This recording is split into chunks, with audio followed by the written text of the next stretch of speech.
E aí, Quilombo, tudo bem? Eu sou a Luca, esse aqui é o Bidê e a gente vai começar mais um Foi Preta Quem Fez.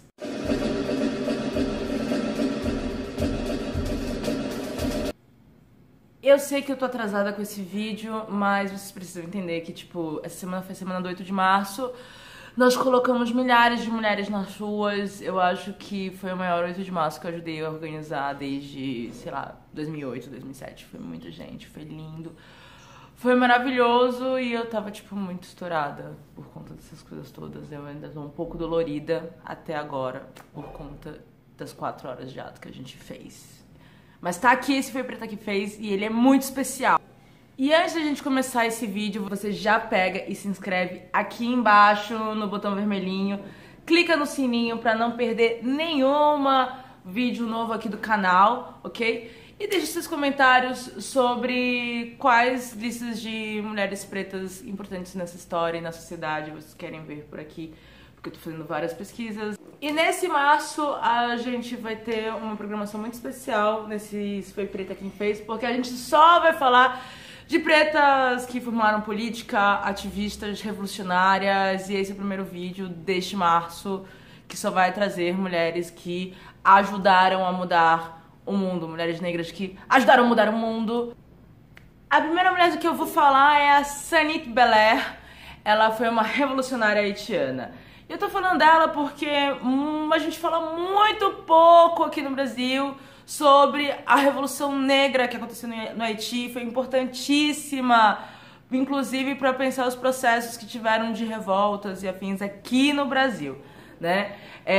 Em geral, quando a gente fala da Revolução Haitiana, da Revolução Negra, a gente fala muito do Toussaint, e eu resolvi falar um pouquinho da Sanit Belair. A Sanit Belair, ela entrou no exército revolucionário do Toussaint e nunca ficou muito bem explicado o porquê que ela entrou nesse exército, né? Até porque ela não foi nascida escrava, mas ela entrou no exército do Toussaint em busca de liberdade, fraternidade e igualdade. A Revolução Haitiana tinha muito essa relação com a Revolução Francesa, mas discutia com a França que não se dava ter esses parâmetros gerais em liberar da escravidão, sem liberar as colônias, né? Então é por isso que a Revolução Haitiana é muito importante, né? Ela foi uma das mulheres reconhecidas como heroínas desta revolução, e tanto que ela é a segunda mulher que aparece em uma nota de dinheiro. A primeira foi a Catherine Flon, que foi a responsável por costurar a primeira bandeira haitiana durante a Revolução Haitiana, né? A Sanité foi sargenta do exército revolucionário e, ao ser capturada pela armada francesa, ela pediu para ser morta como um soldado. Isso foi negado a ela porque, como ela era mulher naquela época, as mulheres eram guilhotinadas e não mortas como um soldado. E ela, nesse momento, ela se recusou a ser vendada para poder olhar os seus executores na cara. E avançando um pouquinho mais na história, nos Estados Unidos nós temos a Sojourner Truth. Ela nasceu em 1797, foi morta em 1883, e a Sojourner nasceu no estado de Nova York, mas fugiu para o Canadá em 1827 por conta da escravidão. Ela voltou aos Estados Unidos em 1829, quando houve a abolição da escravatura em Nova York. Ela era uma importante ativista dos direitos dos negros e das mulheres e ficou conhecida por conta de um discurso memorável em 1851 na Convenção dos Direitos das Mulheres de Ohio. Nesse discurso, ela se contrapôs a homens brancos que diziam que as mulheres eram frágeis e por isso não podiam ter direitos políticos. E ela fala assim naquele dia: olhem para mim, olhem para os meus braços. Eu arei, eu plantei e juntei a colheita nos celeiros, e homem algum poderia estar à minha frente. E eu não sou mulher? Cara, toda vez que eu leio esse discurso ou ouço, eu fico muito arrepiada. Tem link completo pra ele aqui na descrição. A Sojourner foi incansável na luta pelos direitos das mulheres e da abolição da escravatura, tanto que durante a Guerra de Secessão ela ajudou a recrutar negros para lutarem contra o exército confederado. ou seja, contra o exército da parte dos Estados Unidos que ainda possuía escravos em seus campos de algodão e afins, né? Além disso, mesmo depois que o Lincoln aboliu a escravatura nos Estados Unidos, ela continuou a discutir o racismo, principalmente no que se dizia da segregação existente no transporte público em Washington, D.C. E no Brasil nós também temos diversas lideranças de mulheres negras que lutaram contra a escravidão, lutaram contra o império e continuam lutando, né? Eu vou destacar a Maria Felipa, que durante a independência baiana, na ilha de Taparica, ela era uma marisqueira, pescadora e líder de um grupo armado de mais de 200 pessoas naquela região. Diferente de outras figuras femininas importantes do 2 de julho baiano, ela transgrediu profundamente os padrões da época, sabia? Não apenas por ser mulher liderando um grupo armado, mas também por ser pobre, né? Mesmo após o fim da guerra, o grupo liderado pela Maria Felipa continuou organizado e evidenciando que as demandas da população de Itaparica não haviam terminado, mesmo com o processo da independência do 2 de julho baiano, né? O grupo comandado por ela tinha outras mulheres com o mesmo perfil e muitas vezes acabam sendo esquecidas na história quando a gente fala da independência baiana, ou até mesmo de outros processos super importantes no Brasil de revoltas e revoluções, como a cabanagem, a balaiada, né? Tem mulheres muito importantes nesse processo.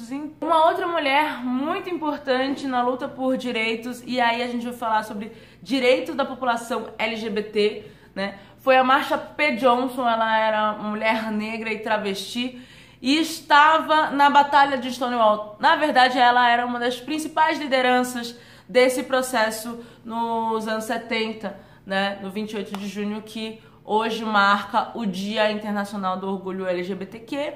E ela, em geral, assim como várias outras travestis e transexuais negras que participaram, estavam à frente da Batalha de Stonewall, confrontando com a polícia pelo seu direito de existir, pelo seu direito de ocupar os espaços e sair destes guetos. Elas são esquecidas. Então, a gente tem aqui também a Marsha P. Johnson. E pra finalizar essa lista, que eu tava esperando muito chegar, porque, né, a gente não pode esquecer de falar de Palmares, né?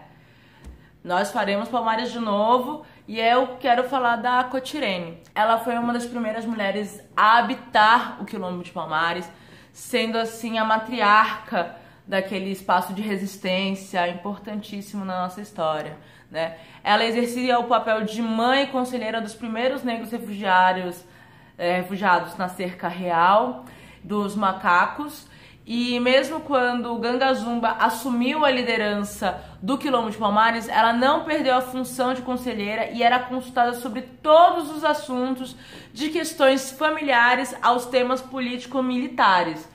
Diz a lenda que, mesmo depois de morrer, a Cotirene aparecia aos líderes de Palmares para dar conselhos sobre o que fazer em diversos temas. E esse foi Preta Quem Fez dessa semana.